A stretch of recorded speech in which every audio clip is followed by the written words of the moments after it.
Assalamualaikum warahmatullahi wabarakatuh. Bagi anak-anak, kembali lagi dengan Ustazah Ani. Hari ini Ustazah akan mengajarkan kalian masih dengan tema 1, tapi hari ini Ustazah akan mengajarkan bagian-bagian guna dan fungsinya. Sebelum kita mulai, siapkan dulu buku notuk dan alat tulisnya, kemudian kita baca bismillah yuk. Bismillahirrahmanirrahim. Baik, tujuan pembelajaran hari ini adalah mengetahui kosakata dan makna dalam bagian-bagian guna dan fungsinya. Nah, di sini materinya IPA, tetapi kita akan memahami makna katanya saja atau makna kosakatanya saja, ya. Ya. Selanjutnya, di sini ada gambar bagian-bagian guna dan fungsinya. Yang pertama adalah mahkota guna. Mahkota bunga itu adalah bagian bunga yang paling mencolok, yang warna-warni. Gunanya untuk apa? Untuk mengikat serangga. Serangga itu untuk menyatukan bunga. Yang kedua di sini ada benang sari.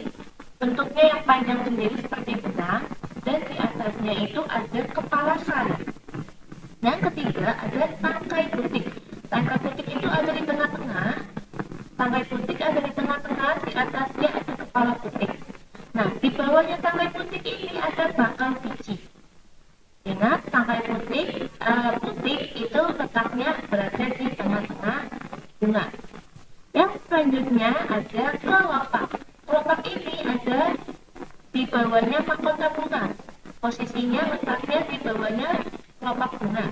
Gunanya untuk apa? Untuk melindungi mahkota bunga ketika dia itu belum mekar. Nah, ketika sudah mekar, dia akan dengan sendirinya membuka seperti ini, yang warnanya hijau. Nah, di bawah kelopak bunga ini ada dasar bunga. Dasar bunga, di bawahnya lagi ada tangkai bunga, atau biasa yang kita sebut yaitu pegangan bunga, untuk memegang bunga. Baik, Selanjutnya yaitu Ustazah akan menjelaskan bagian-bagiannya dan fungsinya. Ada mahkota bunga. Mahkota bunga ini disebut juga dengan corolla, yang artinya bagian bunga yang paling mencolok, yang warna-warni itu ya. Fungsinya sudah Ustazah jelaskan untuk menarik serangga. Serangga itu untuk penyerbukan bunga. Nah, yang kedua ada kelopak bunga. Kelopak bunga ini disebut juga dengan calyx. Nah, fungsinya untuk melindungi mahkota bunga ketika masih pucuk dan akan terbuka jika mahkota sudah mekar. Yang ketiga ada benang sari. Benang sari ini bentuknya panjang ya, Mas? Ya, fungsinya sebagai alat kelamin jantan atau androecium.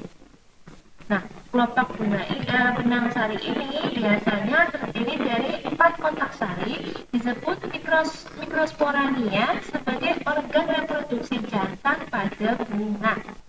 Nah, pada bunga ini yang mempunyai benang sari biasanya ada di bunga sepatu. Tidak semua bunga memiliki benang sari. Ada yang punya, ada yang tidak punya. Yang jelas kelihatan punya benang sari adalah bunga sepatu. Selanjutnya ada benang sari umumnya terdiri dari 3 bagian atau bagian-bagian benang sari. Yang pertama yaitu tangkai sari atau filamen, yaitu bagian benang sari yang membuat posisi kepala sari berada cukup tinggi dari bunga untuk membentuk proses penyerbukan bunga. Biasanya ini adalah incaran para serangga juga untuk dihisap madunya, yang disebut yaitu penyerbukan bunga. Yang kedua ada kepala sari atau anter, yaitu bagian paling ujung dari tangkai sari dengan ruang-ruang untuk dapat menampung serbuk sari. Yang ketiga ada serbuk sari atau molen, yaitu bagian benang sari yang terdiri dari sel-sel kelamin jantan yang digunakan saat proses penyerbukan. Nah, itu adalah bagian dari benang sari. Yang keempat, bagian bunga yang keempat adalah putik. Fungsinya sebagai alat kelamin betina atau dikenal dengan gineosium. biasanya terletak di tengah-tengah bunga. Ustara di awal sudah menyebutkan bahwa putik letaknya ada di tengah-tengah bunga. Nah, putik ini mengandung sel telur yang berguna pada proses pertumbuhan. Bagian-bagian putik ada 3, di antaranya yang pertama tangkai putik atau stilus, yaitu bagian putik yang membuat posisi kepala putik berada cukup tinggi dari bunga untuk membantu proses penyerbukan bunga.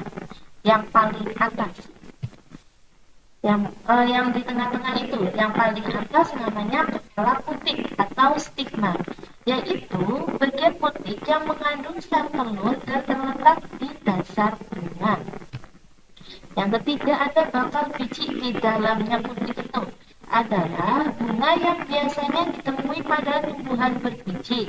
Fungsinya untuk melindungi dan menjadi tempat pertumbuhan sel-sel telur yang dibuahi serbuk dari melalui proses apa itu? Penyerbukan. Nah, yang kelima, bagian bunga yang kelima adalah tangkai bunga. Tangkai bunga ini nama latinnya yaitu pedicellus. Fungsinya untuk menjadi penghubung antara bunga dengan ranting, atau singkatnya sebagai penopang bunga, atau biasa kita sebut yaitu pegangan bunga. Secara tidak langsung kan kita memegang tangkainya itu. Nah, itu disebut tangkai, bukan memegang bunganya langsung kan ya? Ya. Selanjutnya yang keenam ada dasar bunga. Dasar bunga ini terletak di bagian ujung bawah. Nama latinnya yaitu reseptesor,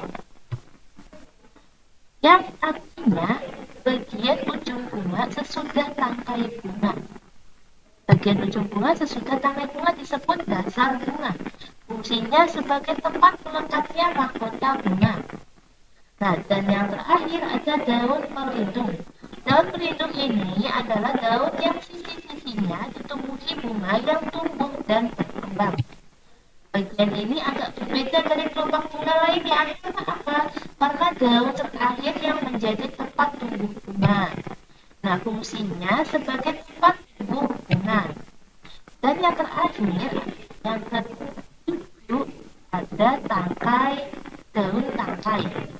Daun tangkai ini berada di tangkai bunga, fungsinya sebagai pelindung dari bagian-bagian bunga lainnya. Adalah bagian-bagian bunga. Nah, sampai di sini tidak ada tugas. Ustazah cukupkan. Mohon maaf apabila ada yang kurang paham bisa hubungi Ustazah langsung via WA.